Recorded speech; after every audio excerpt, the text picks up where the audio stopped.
The big meeting room on the space station was very quiet. All the important people from different planets sat around a huge table. They all looked scared and worried. Admiral Kane Morrison stood at the front of the room.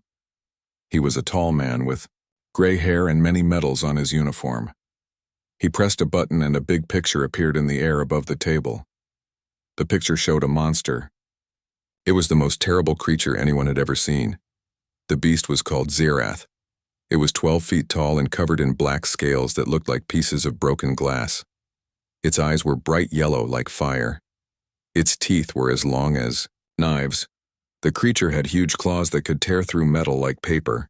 "This is our problem," Admiral Morrison said to everyone in the room. His voice was serious and tired. "This monster has been destroying everything for 3 years. It has killed millions of people. It has destroyed entire cities on different planets." Ambassador Velkoth was sitting at the table. He was not human. He looked like a tall, thin person, but his skin was blue, and he had 3 eyes. Velkoth was shaking. His people had made this monster during a war. They thought they could control it. They were wrong. "We created Zerath to be the perfect weapon," Velkoth said quietly. "We made it very smart and very strong. We thought we could tell it what to do, but it broke free from our control. Now it does whatever it wants." Commander Lisa Hayes was also at the meeting. She was a strong woman who had fought in many space battles. She watched the pictures of the monster very carefully. Something about the way it moved reminded her of something, but she could not remember what. The monster in the pictures was walking through a destroyed city. It knocked down buildings with its tail. It breathed fire that melted everything it touched. But Lisa noticed that the creature seemed restless. It was not just destroying things for fun. It looked like it was searching for something. Another alien at the table started to glow with worry. This was a being made of pure light inside a crystal box. "The monster is coming toward the human colonies next," it said. "Maybe we should make everyone leave those planets." Admiral Morrison nodded. "We are already telling people to leave, but there is one place we cannot abandon. The research station on planet Kepler 442b has 10,000 people living there. Many of them are families with children. The scientists there are doing very important work." Commander Hayes felt her heart start beating faster. Her daughter Lucy lived on that research station. Lucy was married to a scientist named Peter Collins. They had a little girl named Sophie who was 7 years old. Sophie had been born on that faraway planet, and it was the only home she knew. "How much time do we have?" Hayes asked. "Our sensors show the monster is moving very fast through space," Morrison replied. "It will reach the research station in less than 2 days." All the people at the meeting started talking at once. They were trying to think of ways to stop the monster. Some wanted to send all their spaceships to fight it. Others wanted to try new weapons. A few suggested using bombs that could destroy entire planets. "We have tried everything," Morrison said loudly to make everyone stop talking. "Our biggest spaceships cannot catch it. Our strongest weapons cannot hurt it. Our smartest people cannot figure out how to control it." He pressed another button and more pictures appeared. These showed all the places the monster had attacked. Whole space stations were twisted into pieces of metal.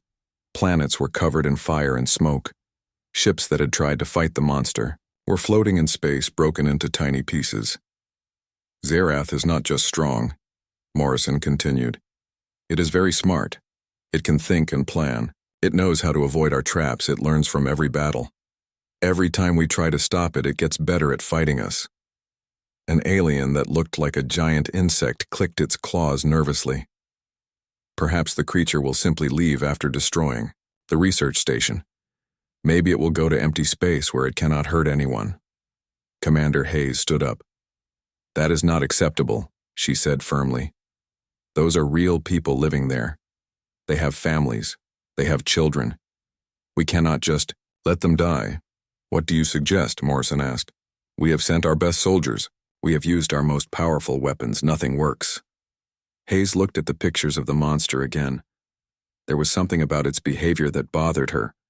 In all the videos, Zerath was destroying things, but it did not look happy. It looked angry and frustrated like an animal that was trapped in a cage. "What do we know about how it was made?" she asked Velkoth. The blue alien looked uncomfortable. We based its brain on creatures from our world, animals that lived in groups and followed a leader. We thought this would make it easier to control. But you made it too smart, Hayes said. You gave it the instincts of a pack animal but the intelligence of a person. What happens to pack animals when they are alone? Velkoth thought about this. They become unhappy. They look for a new pack. They become destructive when they cannot find one. So this monster is not just evil, Hayes realized. It is lonely and confused. It does not know what it is supposed to do. The room became quiet again as everyone thought about this. If the monster was like a lost animal instead of just a weapon, maybe there was a different way to deal with it. But time was running out. While they talked, Zerath was getting closer to the research station. Long-distance cameras showed it moving, through space like a dark shadow. It did not need a spaceship. It could somehow fly through the emptiness between stars using its own power. The monster was huge even compared to the biggest spaceships. Its scales were so black they seemed to swallow light. When it roared, the sound traveled through space in ways that science could not explain. People on planets millions of miles away could hear it and feel afraid. Dr. Elena Martinez had been studying everything they knew about the monster. She was an expert on how minds work. It always attacks places where lots of people live, she told the group. It never bothers with empty planets or space stations with just a few people. It is drawn to large groups, which means it will definitely attack the research station, Morrison said grimly. On the research station, people were starting to panic. The scientists had stopped their work. Families were packing their things, hoping the rescue ships would come in time. But everyone knew the truth. There were not enough ships to save everyone. Some people would have to stay behind. Peter Collins was trying to stay calm for his family. His wife Lucy was scared but trying to be brave. Their daughter, Sophie, did not really understand what was happening. She knew something bad was coming, but she was not old enough to understand how terrible it really was. Will the monster hurt us? Sophie asked her parents. Peter picked up his little girl and held her tight. We are going to do everything we can to keep you safe, he promised, but deep down he knew it might not be enough. The monster had never shown mercy before. It had never spared anyone. Every place it visited was left empty and destroyed. The rescue ships were coming as fast as they could, but they would not arrive in time. The monster was too fast and too close. In less than 2 days, Zerath would reach the research station. 10,000 people were about to face the most dangerous creature in the galaxy. Nobody knew that the answer to their problem was not weapons or spaceships or clever plans. The answer was a 7-year-old girl who believed that even monsters could be good if someone was kind to them. Dr. Peter Collins stood by the big window in the research station with his daughter Sophie. The little girl pressed her hands against the thick glass and looked out at all the stars. Her breath made small clouds on the window as she tried to count the bright lights in the dark sky. The space station was called Harmony. It was built on a planet that had 2 suns. The planet was far from Earth, but the scientists had worked hard to make it a good place for people to live. They had built gardens and parks. They had made the air safe to breathe. Families lived there happily, and children like Sophie had been born there. But today, everything felt different. Sophie could tell something was wrong, even though she was only 7 years old. The grown-ups were walking fast and talking in whispers. Their faces looked worried and scared. She had heard strange sounds all day, loud beeping noises that meant danger was coming. "Daddy, why is everyone acting so scared today?" Sophie asked. She looked up at her father with big blue eyes that reminded him of her mother. Peter knelt down next to his daughter. He wanted to tell her everything was fine, but he could not lie to her. Sophie was a smart little girl who always knew when adults were not telling the truth. "There is something dangerous coming toward our home, sweetheart," he said gently. "But all the grown-ups are working very hard to keep everyone safe." Sophie nodded like she understood, but Peter could see she was still confused. How could he explain to a 7-year-old that a monster was coming to destroy everything she had ever known? In the control room of the space station, Colonel Jake Murphy was trying to organize the escape plans. He was a strong man who had been a soldier for many years, but he had never faced anything like this before. His job was to protect everyone on the station, but he did not know how to protect them from Zirath. "How many people can we get on the rescue ships?" he asked his assistant, Lieutenant Amy Foster. Amy looked at her computer screen and shook her head. "The ships can only carry about 3,000 people at a time, sir. We have 10,000 people living here. It will take at least 4 trips to get everyone out." "And how long do we have before the monster gets here?" "Less than 36 hours, sir." Murphy felt sick to his stomach. Even if the rescue ships flew as fast as possible, they could not save everyone. Some people would have to stay behind and face the monster. "Sir, we have a visual on the target," Lieutenant Foster said suddenly. Her voice was shaking. The main screen in the control room lit up with a picture from their long-distance cameras. Far away in space, they could see a small dark spot moving between the stars. It was still very far away, but it was getting bigger every hour. Even from this distance, Zirath looked terrifying. The monster was flying through space without any kind of spaceship. It moved like it was swimming through the darkness. It's huge, body-cutting through the emptiness between worlds. Dr. Elena Martinez was also in the control room. She was a smart woman who studied how minds worked. She had been reading everything she could find about the monster. "It is not just destroying things randomly," she told Colonel Murphy. "Look at the pattern of its attacks. It always goes to places where lots of people live together. It seems to be attracted to crowds. Which means it will definitely come straight for us," Murphy said grimly. "Yes, but there is something else. The monster spends a long time at each place it attacks. It does not just destroy everything quickly and leave. It stays for days, sometimes weeks." "What is it doing during that time?" Dr. Martinez frowned. "I am not sure, but I think it might be looking for something, or maybe waiting for something." While the adults tried to figure out how to save everyone, families all over the station were preparing for the worst. People packed their most important things in small bags. Parents tried to explain to their children why they might have to leave their home. In their small apartment, Peter and Lucy Collins were getting ready too. Lucy was Peter's wife and Sophie's mother. She had long brown hair and kind eyes, but today she looked very worried. "Tell me the story about the big dogs again," Sophie asked her mother while they packed clothes into a bag. Lucy smiled despite her fear. This was one of Sophie's favorite stories, and she had heard it many times before. "Well, back on Earth, there used to be these enormous dogs called Great Danes. They were as big as horses, and everyone thought they were scary because they were so huge." "But they were not really scary, right?" Sophie said, even though she knew the answer. "That is right, sweetheart. They were gentle giants. All they wanted was to be loved and to have someone to play with. Sometimes the biggest, scariest-looking creatures just need someone to show them kindness."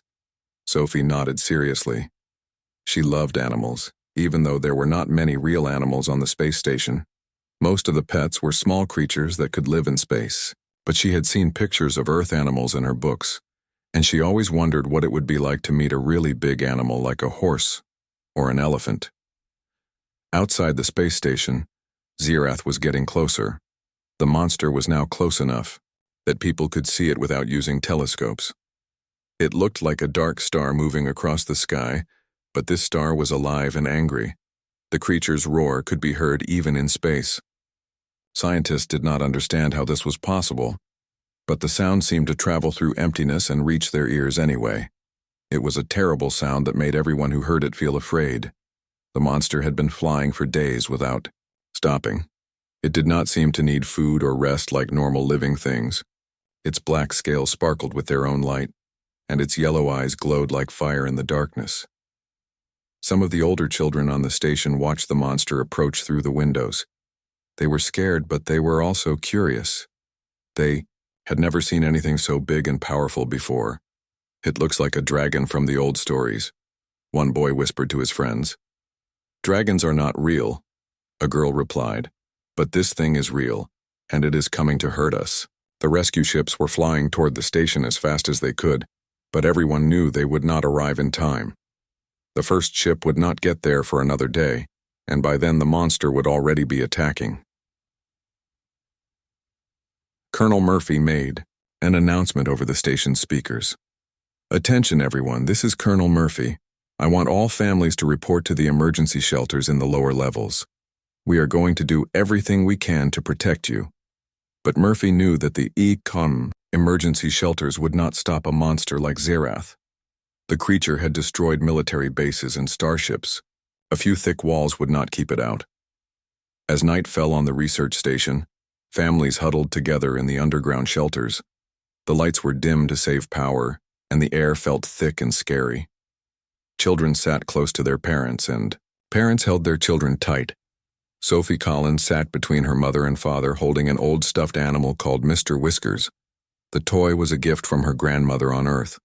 It was soft and brown and had been with Sophie since she was a baby. "I am scared," Sophie whispered to her parents. "We are all scared, sweetheart," her father said. "But we are together, and that is what matters." Above them, Zerath drew closer and closer.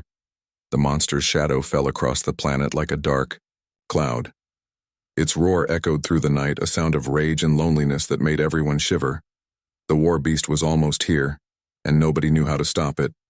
The attack started when the sun came up. Zerath fell from the sky like a burning star. The monster's black scales caught the light from the two suns and made it look like a piece of the night sky was falling toward the research station. The space station's defense systems turned on by themselves. Big guns came out of hidden places in the walls. They started shooting bright beams of energy and small rockets at the falling monster. The sky lit up with explosions and colored lights like the most dangerous fireworks show anyone had ever seen. But nothing worked. Every shot either missed the monster completely or bounced off its hard scales like raindrops hitting a rock. Zerath did not even slow down as it crashed into the landing area of the space station. The ground shook so hard that people fell down. Windows broke all over the station. Lights went out in some areas. The monster had hit the ground so hard that it made a huge crater in the metal floor of the landing pad. Zerath stood up slowly. It was even bigger than it looked in the pictures. The creature was as tall as a 3-story building. Its scales were so black they seemed to swallow the light around them. Its yellow eyes glowed like 2 small suns. When it opened its mouth, everyone could see teeth as long as swords. The monster let out a roar that was louder than thunder. The sound was so powerful that it broke more windows and made the whole station shake again. Everyone who heard it felt a cold fear go through their body like ice water. Then Zerath started to move.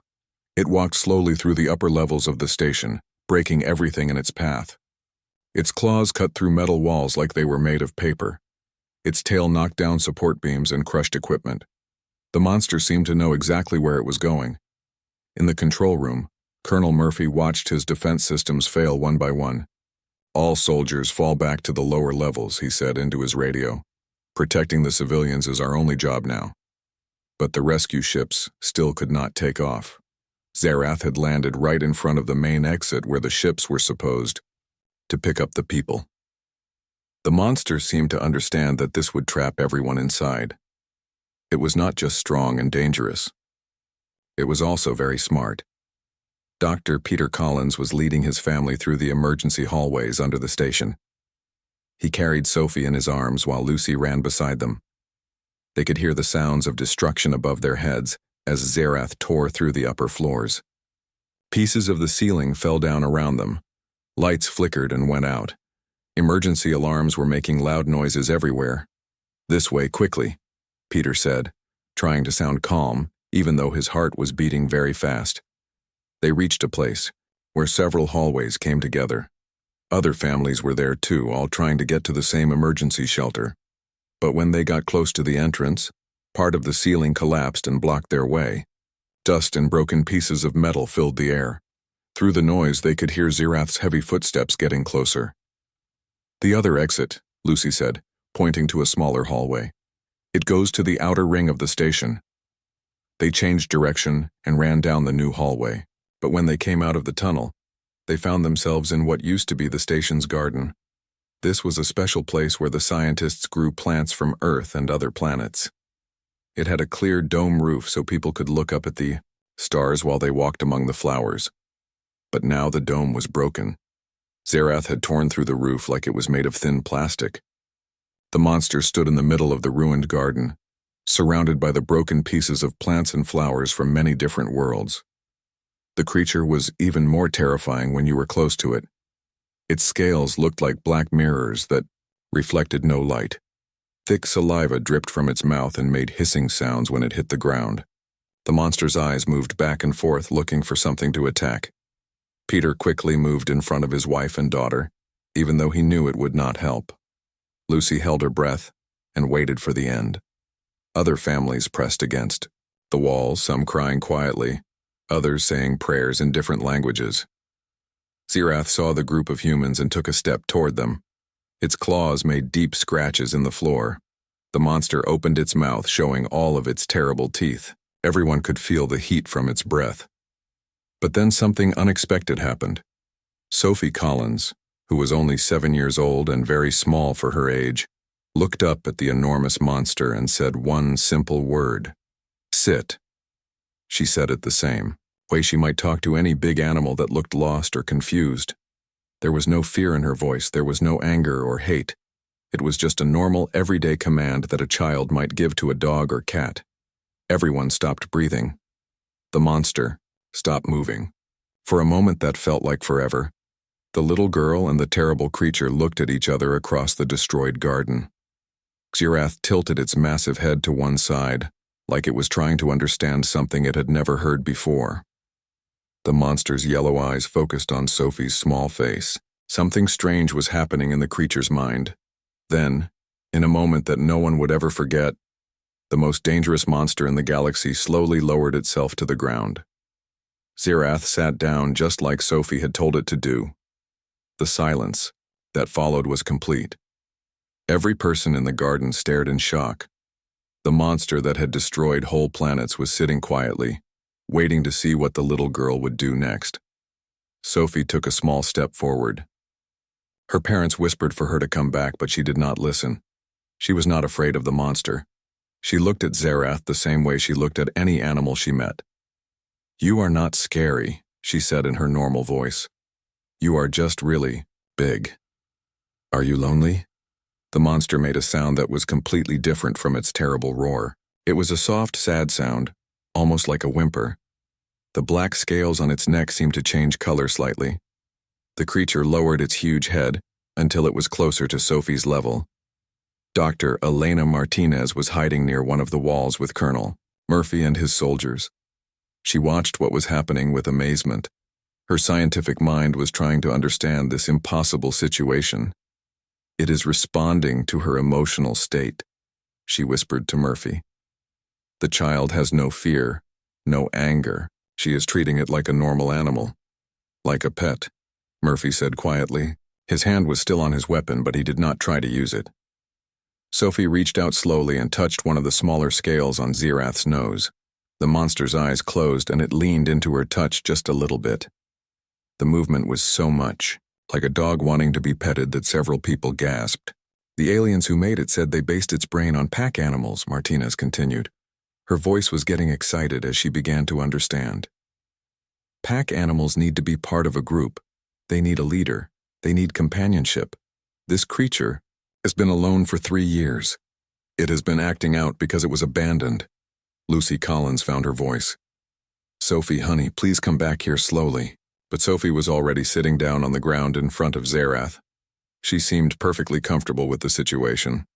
"He is sad, Mommy. Can you see it? He does not want to hurt anyone. He just does not know how to ask for help." The monster lowered its great head until it was resting on the ground near Sophie. She reached out again and patted the space between its eyes.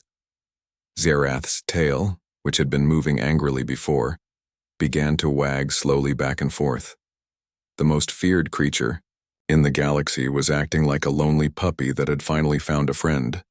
The quiet that came after Sophie's command was the strangest thing anyone had ever experienced. In the broken garden, surrounded by the pieces of destroyed plants and flowers, the most dangerous creature in the galaxy sat perfectly still. Its yellow eyes were focused completely on the small human child who had spoken to it without fear. Sophie stood up and brushed the dirt off her clothes. She walked closer to Zerath, ignoring the worried whispers from her parents. The little girl studied the massive creature like she was looking at any other animal she had never seen before. "You have very pretty scales," she said to the monster. They look like they are made of black glass. Are they heavy? Zerath made that soft, whimpering sound again. It was nothing like the terrible roar that had shaken the space station. This sound was gentle and sad, like a lost animal trying to communicate with someone who might help it. The monster slowly lifted one of its huge claws and placed it on the ground near Sophie's feet. The claw was bigger than Sophie's whole body, but Zerath moved it very carefully. The creature seemed to understand that the little girl was fragile and needed to be treated gently. Sophie reached out and touched the claw. "Your hands are really big," she said with wonder. "I bet you could pick up a whole spaceship with just one finger." Dr. Elena Martinez was still watching from her hiding place near the wall. She could hardly believe what she was seeing. Her mind was working fast, trying to understand what was happening between the child and the monster. "This is incredible," she whispered to Colonel Murphy. "Look at its body language. The creature is submitting to her authority. It recognizes her as its pack leader."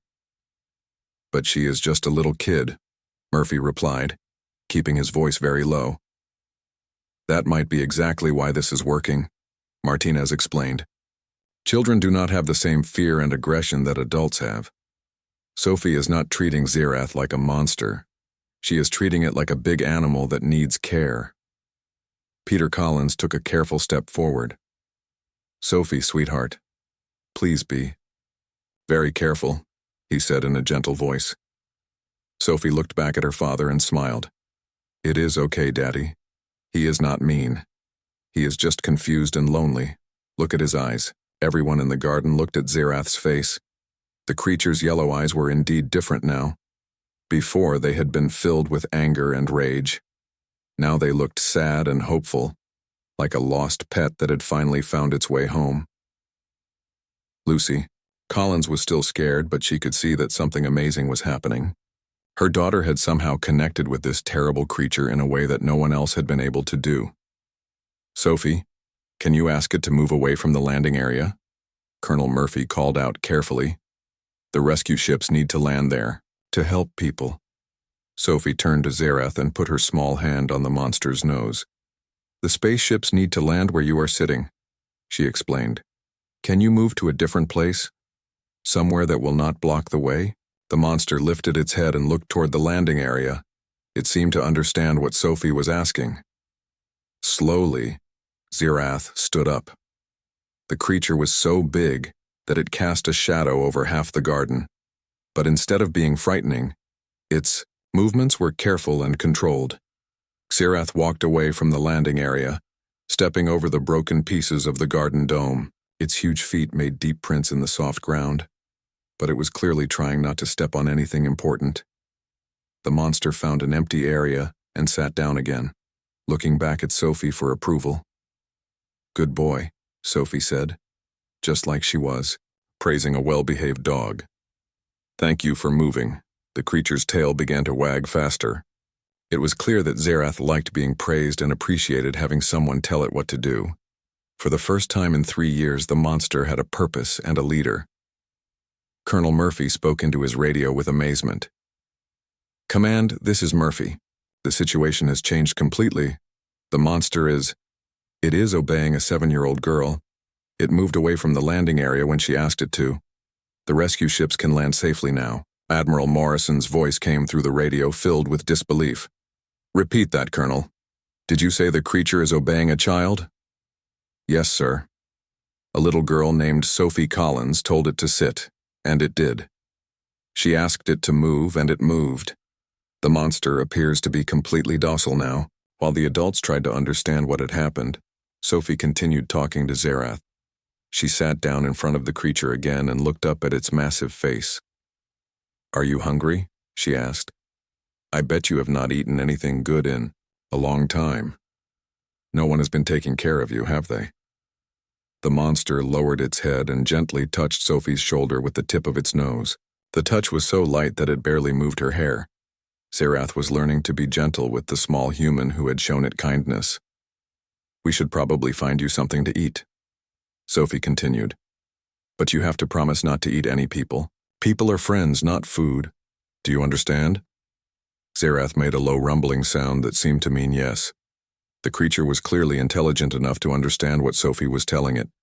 Dr. Martinez came out from her hiding place and walked slowly toward Sophie and the monster. She was still nervous, but her scientific curiosity was stronger than her fear. "Sophie, what you have done is amazing," she said. "You have tamed the most dangerous creature in the galaxy." "I did not tame him," Sophie replied seriously. "He was never really mean. He was just scared and alone. When you are scared and alone, sometimes you do bad things because you do not know what else to do." Martinez knelt down next to Sophie. "The creature needs a lot of food every day," she explained. "About as much as a whole restaurant would serve." Sophie looked thoughtful. "We have the food machines that make things out of space dust and energy. Can they make enough food for him?" "I think so," Martinez said. "But he will need to learn some rules about living with people. No more breaking things. No more scaring people." Sophie nodded and turned back to Zerath. "Did you hear that? If you want to stay with us, you have to be good. No more breaking buildings or hurting people. You have to be gentle and careful. Can you do that?" The monster looked at Sophie for a long moment. Then it carefully laid down on the ground and put its huge head near her feet. It was a gesture of complete submission and trust. Zerath was placing itself under Sophie's protection and guidance. Other families began to come out of their hiding places. Children peeked around their parents' legs to look at the monster that was no longer frightening. Some of the braver children came closer, curious about the creature that their friend Sophie had somehow made friendly. "Can we pet it?" asked a boy named Jake, who was Sophie's age. Sophie looked at Zerath. "Would you like to meet my friends? They are good children just like me." The monster lifted its head and looked at the other children. Its tail wagged slightly, showing that it was happy to meet more small humans. Zerath seemed to understand that children were special and needed to be protected. One by one, the children came forward. Under Sophie's guidance, they learned how to approach the creature safely. Zerath was patient and gentle with each child, allowing them to touch its scales and ask questions.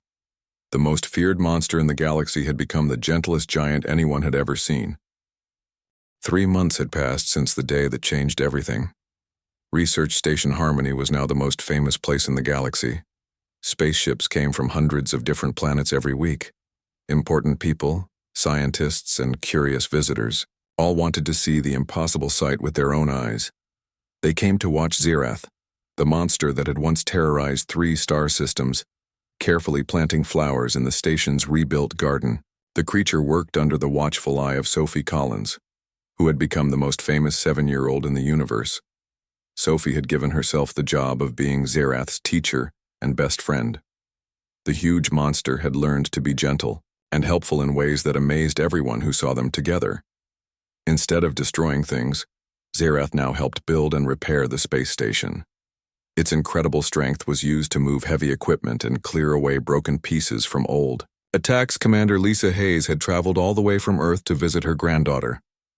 She stood on the observation deck watching Sophie give Zerath what she called good behavior lessons in the garden below. "Very gentle," Sophie instructed, as the massive creature picked up a tiny flower that had fallen from its stem. "Good boy. Now put it back in the dirt very softly." Zerath's enormous claws, which had once torn apart military spaceships, delicately placed the small flower in a hole in the soil.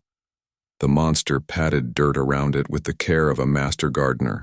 Its movements were so precise and gentle that it was hard to believe this was the same creature that had destroyed entire cities.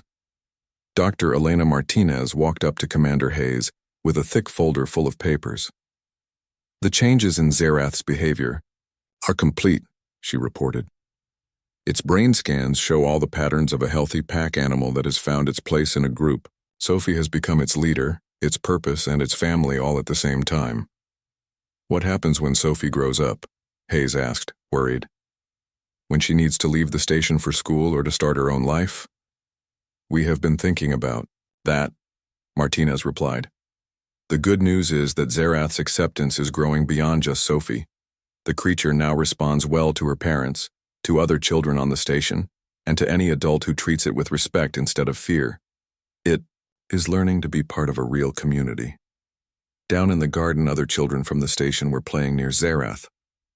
The monster watched them carefully, making sure none of them got hurt.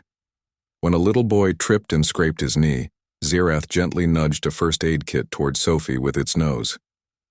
"Thank you, Zerath," Sophie said, taking the medical supplies. "You are getting very good at helping people." The monster's tail wagged happily.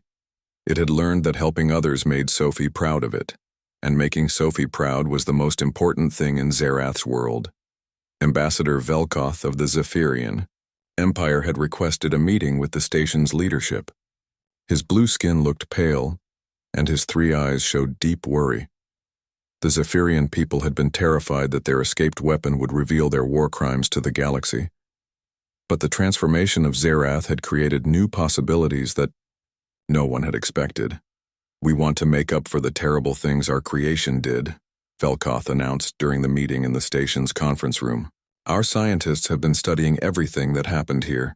We think we understand now how to fix our mistakes." Colonel Murphy, who had been promoted to station director after successfully handling the crisis, leaned forward with interest. "What are you suggesting, Ambassador?" "Zerath could work as a protector for small colonies and space stations," Velkoth explained. "Places that need defense but cannot afford big military bases. We have other creatures like Zerath that we could rehabilitate using the methods we learned here." Sophie had been invited to the meeting because she was officially Zerath's handler and trainer. She raised her small hand like she was in school. "Can I ask Zerath what he wants to do?" The adults looked at each other and nodded. It seemed only fair to include the monster in decisions about its own future.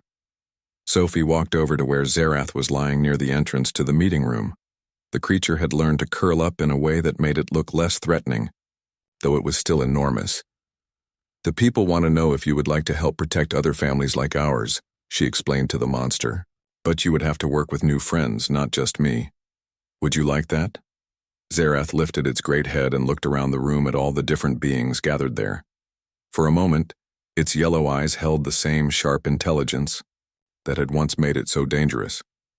But now that intelligence was focused on understanding and helping rather than destroying. The monster stood up slowly and walked to the center of the room. Everyone held their breath as the huge creature looked at each person in turn. Then, to everyone's amazement, Zerath lowered its head in what could only be described as a bow. It was not bowing in fear or defeat, but as a sign of respect between equals. "I think that means yes," Sophie said with a big smile. As the meeting ended and plans were made for a new future, Sophie and Zerath returned to their favorite spot in the garden. The little girl sat down with a book while the massive creature arranged itself nearby. Zerath was always watchful and protective, but also completely at peace. The garden had become a symbol of what was possible when fear was replaced with understanding. Plants from Earth grew next to flowers from dozens of other worlds. Children from many different species played together while their parents worked on the important business of making the galaxy a better place. "You know what, Zerath?" Sophie said, not looking up from her book. "My grandma was right about those big dogs from Earth. Sometimes the creatures that look the scariest just need someone to love them and show them how to be good." The monster rumbled softly, a sound of contentment and happiness. Its tail swished gently among the flowers as it watched Sophie read. Above them, the 2 suns of the Kepler system shone down on a scene that would have been impossible to imagine. Just a few months earlier, word of what had happened at Research Station Harmony spread throughout the galaxy. Other warbeasts that had been drifting alone in space began to change course. They were drawn toward places where they sensed kindness and acceptance instead of fear and hatred.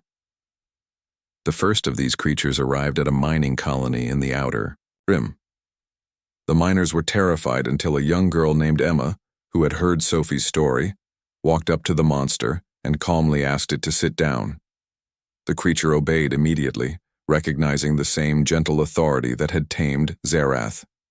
Soon, children throughout the galaxy were learning that they had a special power that adults had forgotten. They could see past the frightening appearance of the warbeasts and recognize the lonely, confused animals underneath.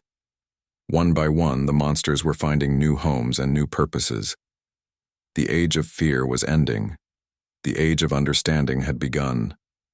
And it had all started with a 7-year-old girl who believed that even the scariest monsters could be good if someone just showed them how. Years later, when Sophie Collins had grown up and become a famous diplomat who helped different species understand each other, she would always remember the day she met her best friend.